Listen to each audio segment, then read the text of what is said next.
안녕하세요, 메딕입니다. 오늘은 미국 구급 현장에서 사용되는 약물 종류와 그리고 각 응급 환자들에게 시행되는 처치 방법을 설명해 드릴까 합니다. 제가 여러 번 받은 질문 중에 미국 파라메딕의 업무 범위 그리고 약물 처치에 대해서는 도대체 어느 정도까지 처치가 가능한가 궁금해 하셨던 것들이 있어서 제가 오늘 영상에서 간단하게 몇 가지 약물을 소개해 드릴까 합니다. 미국에서 AMT 그리고 파라메딕들이 할 수 있는 술기나 처치 방법들은 생각보다 많은데요.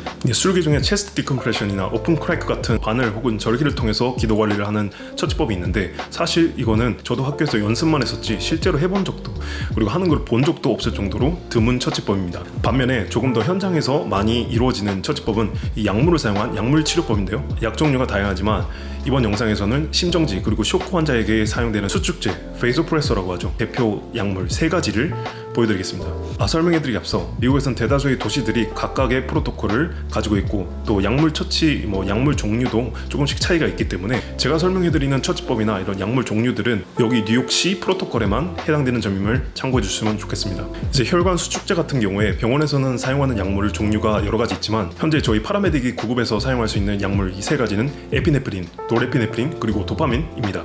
모두 알파, 베타 같은 아드레날린성 수용체를 자극하는 약물인데요. 에피네프린과 도파민의 경우 사용하는 용량에 따라서 메인 수용체 차이나 이런 강도가 달라지기 때문에 프로토콜을 항상 잘 외워두고 있습니다. 응급구조 학생분 그리고 ACLS 준비 혹은 양리학을 처음 시작하시는 분들은 특히 참고로 봐주시면 좋을 것 같네요. 자, 그럼 첫 번째로 에피네프린 사용 방법인데요. 대표적으로 심정지 환자에게 쓰이는 약물이죠. 1mg의 용량을 IV 푸시하게 되는데요. 이때 에피네프린은 알파, 베타 수용체 모두 강하게 수축을 시켜서 혈관 그리고 심장의 수축력을 돕습니다. 제가 일하는 곳에는 그리고 대부분의 병원 응급실에서는 이 1 to 10,000으로 프리맥스 되어서 약통이 나오는데요. 슈터를 사용, 빠르게 약을 투여할 수 있습니다. 가끔 구급대에서는 보급이 줄어들어서 저희가 직접 믹스를 해야 되는 일도 생기는데요. 이럴 때 또 이렇게 얘기를 할 수가 있는데 1mg의 에피네프린을 그냥 먼저 IV 푸시를 하고 그 다음에 수액을 넣으면 되지 않느냐 그런 생각이 들 수도 있지만 믹스가 되지 않은 에피를 한꺼번에 IV 푸시로 투여를 할 시에 심장에 큰 허혈성 손상을 줄 수가 있어서 이미 심정지로 최악인 환자 상태를 더 악화시킬 수가 있습니다. 이미 심정지인데 더 악화라뇨. 이제 훨씬 적은 용량으로 쓰이게 되는 기도 폐쇄 환자의 경우는 베타2, 베타2 수용체에 집중이 됩니다. 호흡기가 다치는 환자에게 신속하게 기관지 확장을 통해 증상을 완화시킬 수가 있습니다. 1mg 앰플에서 0.3mg만 근육 주사하는데요. 대표적으로 알레르기성 쇼크 그리고 급성 천식 환자에게 사용이 필요한 약물입니다. 두 번째로 노르에피네프린. 이 노르에피네프린은 아마 병원에서 근무하시는 분들은 익숙할 텐데요. 여러 쇼크 상태의 환자 그리고 ACLS에는 포스트 어레스트 약물로 가이드라인이 만들어져 있습니다. 이 약물의 집중 타겟 수용체는 알파1인데요. 베타1도 자극을 하지만 주로 알파1을 때린다고 보시면 됩니다. 그러면 이걸 미국에서는 구급 현장에서 라스크 후 처치 말고 어떤 경우에 쓰이느냐? 쇼크 환자 치료에 쓰이고 있습니다. 흔히 알고 있는 쇼크의 종류는 다양하지만 여기서 노레피가 사용하는 환자는 시민성 쇼크, 알러지 쇼크 그리고 폐혈성 쇼크 등입니다.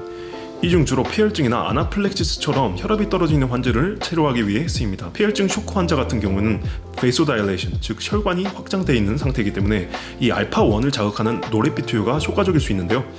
이 밖에 심장 자체에 문제가 생긴 시민성 쇼크처럼 혈류가 막혀버린 상태에도 똑같이 효과를 보입니다. 이제 보시면은 용량은 2마이크로그램, 최대 용량은 20마이크입니다. 구급에서 약물 계산은 도파민 드립과 비슷하다고 볼 수 있는데요. 병원에서는 IV 펌프를 사용을 해서 사용할 수 있는 반면에 현장에서나 구급차에서는 IV 펌프가 없는 경우가 많기 때문에 저희가 일일이 드립을 조절을 해야 됩니다. 그렇기 때문에 정확한 계산이 필요하겠죠.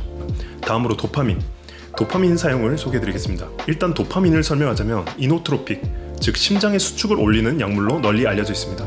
그래서 알파1 수용체도 자극을 하지만 베타1 수용체를 더 집중적으로 때린다고 볼 수 있는데요. 추가로 도파민, 그리고 도파민 수용체죠. 이 수용체를 자극, 신장 기능을 최대한 활용하여서 혈압을 효과적으로 조절하게 됩니다.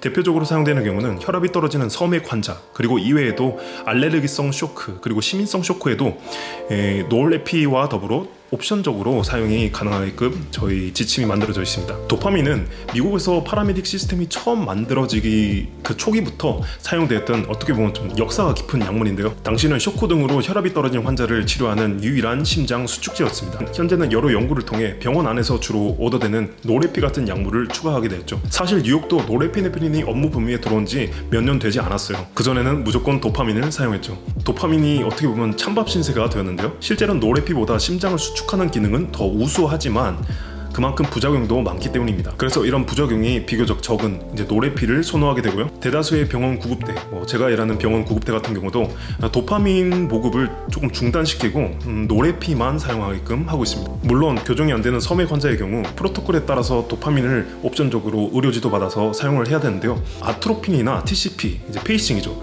그 페이싱으로 어느 정도 환자 상태가 좋아지기 때문에 도파민까지 사용했던 케이스는 제 경험상 많이 없었던 것 같아요. 대부분 아트로핀 선에서 해결이 됩니다. 도파민, 노래피처럼 심장의 수축을 돕고 그리고 혈압을 올리는 약물이 저희 프로토콜에 있지만 지금로부터 약 1년 전쯤에 미국 파라메딕 프로토콜에 새로 추가된 약물이 있습니다. 그 약물 처치법이죠. 바로 푸시도스 에피네프린입니다. 이 푸시에피는 소량의 에피를 쇼크 상태의 환자에게 정맥으로 투여하는 겁니다. 용량을 보시면 1대 10만입니다. 즉 1 to 100,000으로 희석을 시켜서 여기서 10마이크로그램만 사용하는데요. 응급의학에서 적극적으로 활용을 하기 전까지는 바치카 전문의들이 RSI 전후로 생기는 저혈압을 교정하기 위해서 쓰였지만 최근 트렌드는 응급실에서도 의사들이 오더를 하고요.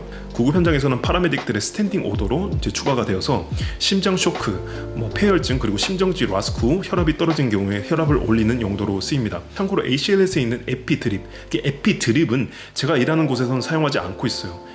저희 지침서 그리고 저희 프로토콜 중에 한 가지를 보여드리겠습니다. 시민성 쇼크 환자, 그러니까 카리오제닉 샥 환자인데요. 이 처치 방법을 보시면은 약물의 옵션 A, B, C로 약물을 사용할 수 있어요. 에피, 노에피, 그리고 도파민이 있어서 이 중 골라야 되는 상황이죠. 가끔 인턴 학생들도 물어보는데 쇼크 환자에게는 무슨 약물을 선택을 해야 될까요? 이런 식으로 질문을 합니다. 사실 정답은 없지만 뭐라고 해야 될까? 그러니까 프리하스피럴적인 치료에서 통상적으로 약물을 선택하는 방법이 있습니다. 시민성 쇼크나 심정지 라스크 후 저혈압 상태는 업무 범위 개정 후에 푸시에피를 주력으로 사용하고 있습니다. 효과가 노래피보다 조금 더 우수하기도 하고 실제로 현장에서 써본 경험으로는 확실히 혈압이 급격하게 떨어지는 그리고 수액으로도 교정이 안 되는 환자에게 다른 약물들보다 훨씬 효과가 좋았던 것 같습니다. 저혈압 상태의 환자의 수액 공급은 빠른 속도로 500cc, 500ml를 먼저 드립을 하고요. 그 후에도 혈압이 안 잡히고 계속 떨어지면은 이런 베이소프레서를 씁니다.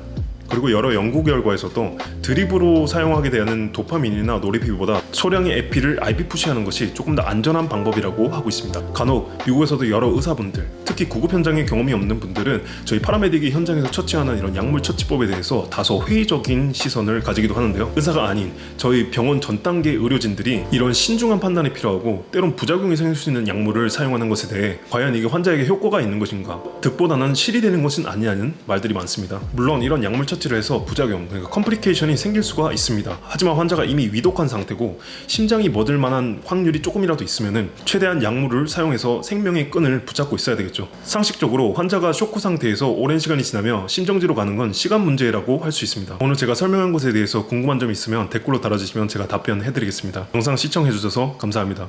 메딕이었습니다.